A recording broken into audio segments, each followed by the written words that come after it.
পাপ হতে পারে, ভুল হতে পারে, অন্যায় হতে পারে। ওই অন্যায়ের উপর অটল থেকো না, আমার কাছে ফিরে আসো। কাম টু ইউর লর্ড, তোমার রবের দরবারে ফিরে আসো।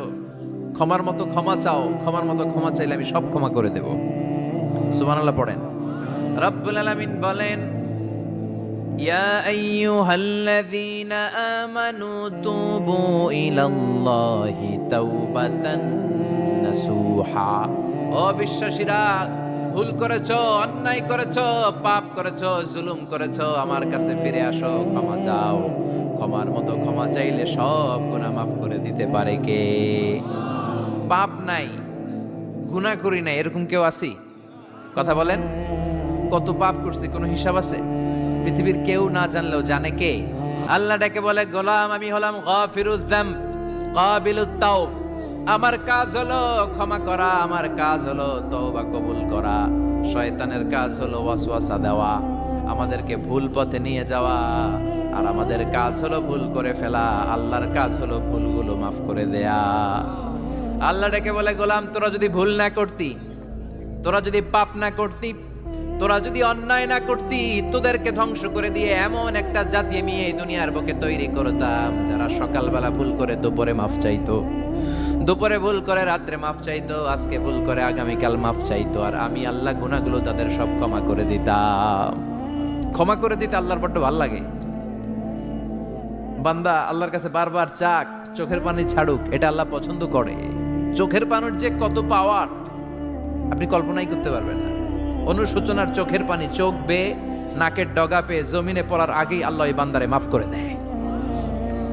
বিশ্বনবী ডেকে বলে, ও আমার উম্মতেরা শোনো, আল্লাহর কাছে দুনিয়ার মানুষদের দুই ফোঁটা পানি সবচেয়ে প্রিয়। এক হলো জিহাদের ময়দানে রক্তের ফোঁটা, দুই হলো অনুতপ্ত বান্দার চোখের পানির ফোঁটা। কত ভুল আপনি করেছেন, কত অন্যায় আপনি করেছেন, কত পাপ আপনার হয়েছে, কত মিথ্যা আপনি বলেছেন, কয় ওয়াক্ত নামাজ ছেড়েছেন, কয় লাখ টাকা ঘুষ খেয়েছেন, কত যৌতুক আপনি খেয়েছেন, কত মিথ্যা আপনি বলেছেন। আপনার পাপ যত বড় হোক, যত বিশাল হোক, যত বেশি হোক, আল্লাহর দয়ার পরিসীমা তার চাইতেও বড়। আপনার পাপ, আপনার অন্যায়, আপনার জুলুমগুলো যদি হয় খালের পানির সমান, বিলের পানির সমান, আল্লাহর দয়া সাগরের পানির সমান। আপনার পাপ যদি হয় সাগরের পানির সমান, আল্লাহর দয়া মহাসাগরের পানির সমান। আপনার পাপ আর অন্যায় যদি হয় পাহাড়ের সমান, আল্লাহর দয়া আকাশের সমান। আপনার পাপ যদি হয় আকাশের সমান, আল্লাহর দয়া আরশের সমান। এজন্য আল্লাহ বললেন, ইয়া আইয়ুহাল্লাযীনা আমানু তুবু ইলাল্লাহি তাওবাতান নাসুহা। ও আমার গোলাম, তুই তোর নিজেরে যত বেশি ভালোবাসিস তার চেয়েও আমি তোরে বেশি ভালোবাসি। তোর বাবা মা তোরে যত বেশি ভালোবাসে তার চেয়েও আমাদেরকে বেশি ভালোবাসে কে?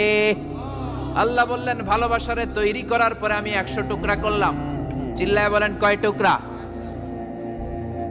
99 টুকরা ভালোবাসা আমি আল্লাহ নিজের মধ্যে রেখে দিলাম। 1 টুকরা ভালোবাসা গোটা বিশ্বের সবার মধ্যে আমি ভাগ করে দিলাম। 1 টুকরা ভালোবাসা পেয়ে আমাদের অবস্থা দেখছেন? আল্লাহ যদি 1 টুকরা না দিয়ে আমাকে 30 টুকরা দিত, কথা কন। 1 টুকরা না দিয়ে 80 টুকরা দিলে কি হইতো? কথা কয় না, কথা কন। রাসূল আমার ভালোবাসা, রাসূল আমার আলো আশা, রাসূল আমার প্রেম বিরহের মূল আলোচনা, রাসূল আমার কাজে কর্মের অনুপ্রেরণা। ঠিক কিনা? আমার নবীর জন্য আমার ভালোবাসা আছে না নাই? আমার রবের জন্য আমার ভালোবাসা আছে না নাই? আমার মা বাবার জন্য ভালোবাসা আছে না নাই? সবার জন্য সবার ভালোবাসা আছে না নাই? আমগো দিবস লাগবো কেন? আজকেও তো আমগো ভালোবাসা দিবস, কথা কন। যদি এখন দিবস না, রজনী। আজকে তো আমাদের চান্দোলাতে ভালোবাসা রজনী, কথা কন। প্রতি মুহূর্তে আমাদের ভালোবাসা, এজন্য আমাদের ডেট পালন করা লাগে না। আমরা সব সময় সবারই ভালোবাসি। চিল্লায় বলেন ঠিক কিনা? এজন্য আল্লাহ ডেকে বললেন, গোলাম আমি যে তোদের কত ভালোবাসি তোর ধারণা নাই। চোখের পানি ছাড়, গুনার কথা স্মরণ কর, তওবা কর। তওবার মতো তওবা করলে সব গুনাহ মাফ করে দিতে পারে কে? আসসালামু আলাইকুম ওয়া রাহমাতুল্লাহ। ইসলামিক ভিডিওগুলো পেতে আমাদের চ্যানেলটি সাবস্ক্রাইব করে রাখুন।